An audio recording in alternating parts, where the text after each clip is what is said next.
Hey, what's happening, everybody? This is Lawrence Ross from The Lawrence Ross Show. It's my little podcast that I do.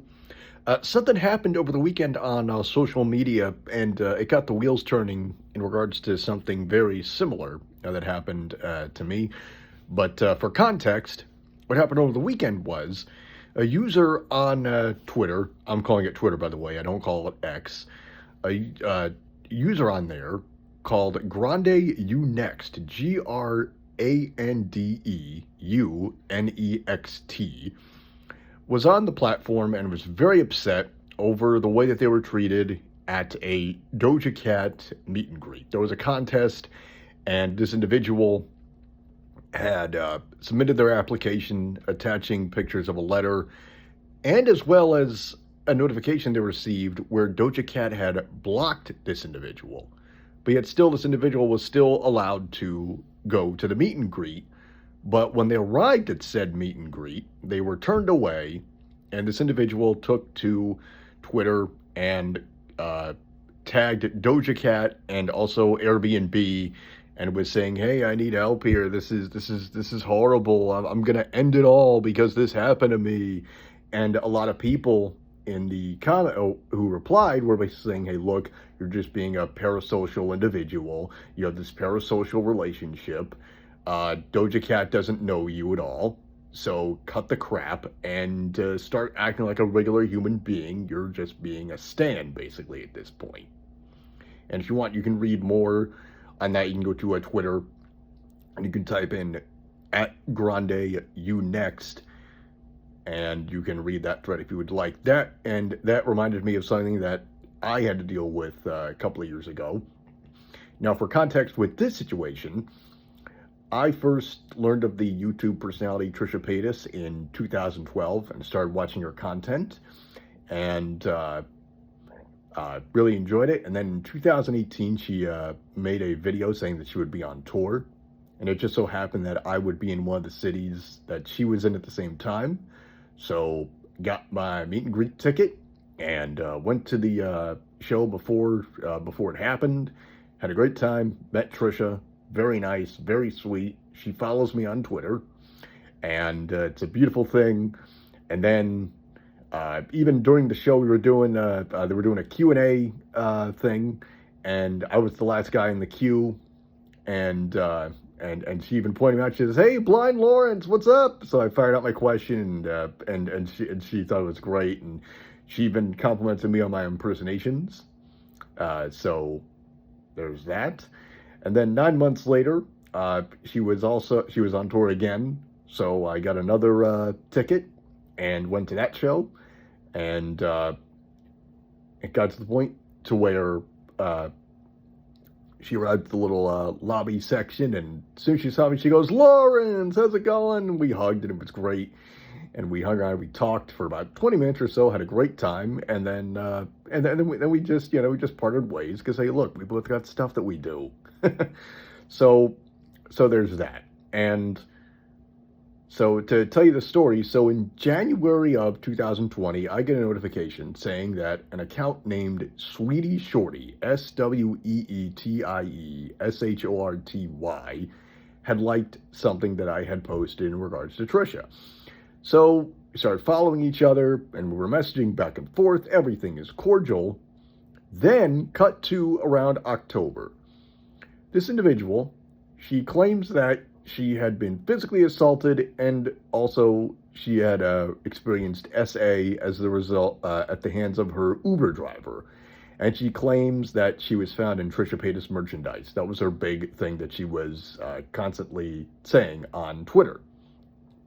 So I felt bad for her. I wanted to reach out and give her a platform. I said, "Hey, look, I'd love to have you on to talk about this. This is a very serious topic, so let's talk about it." So she says, "Okay,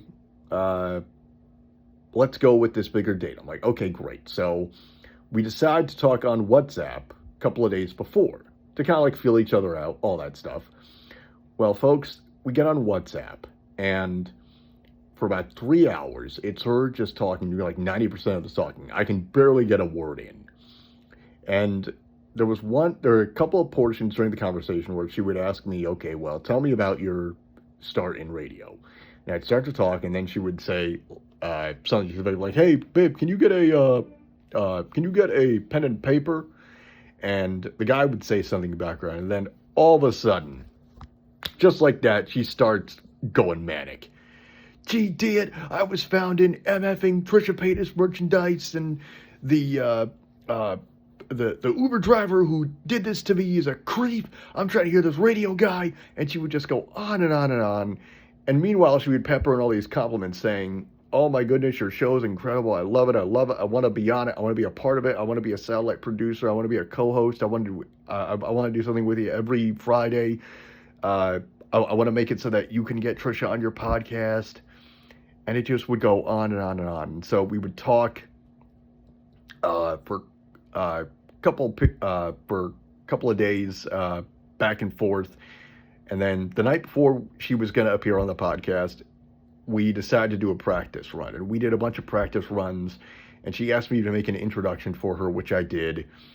And then the big day of the podcast comes, and so I call her up about 5 minutes before I'm getting ready to record, just so I can have her, in the queue, ready to go, right at the top of the show.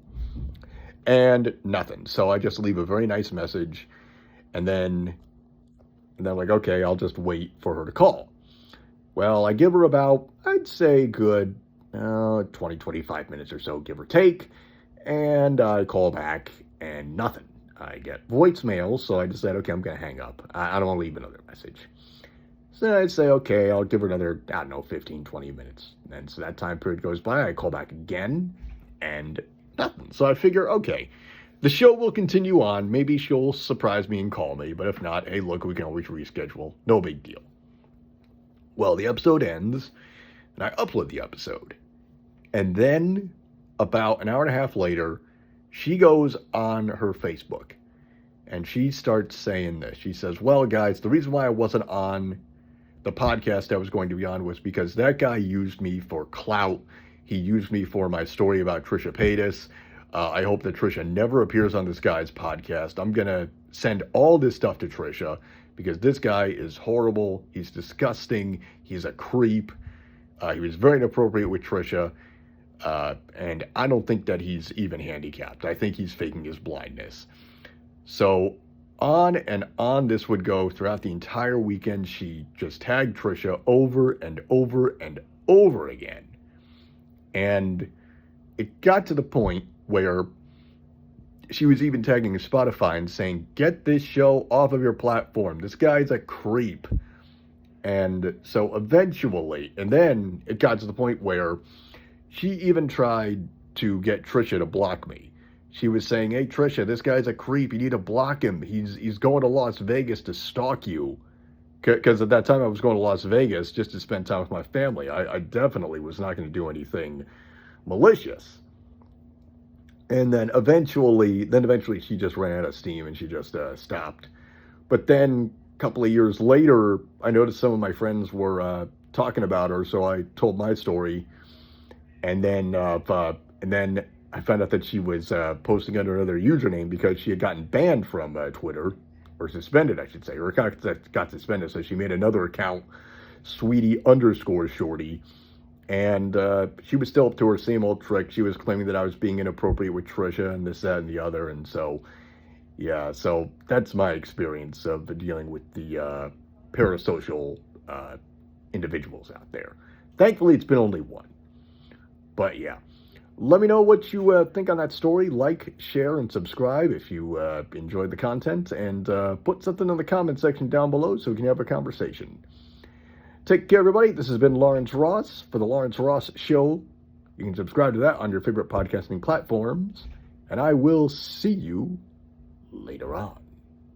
Thanks for watching.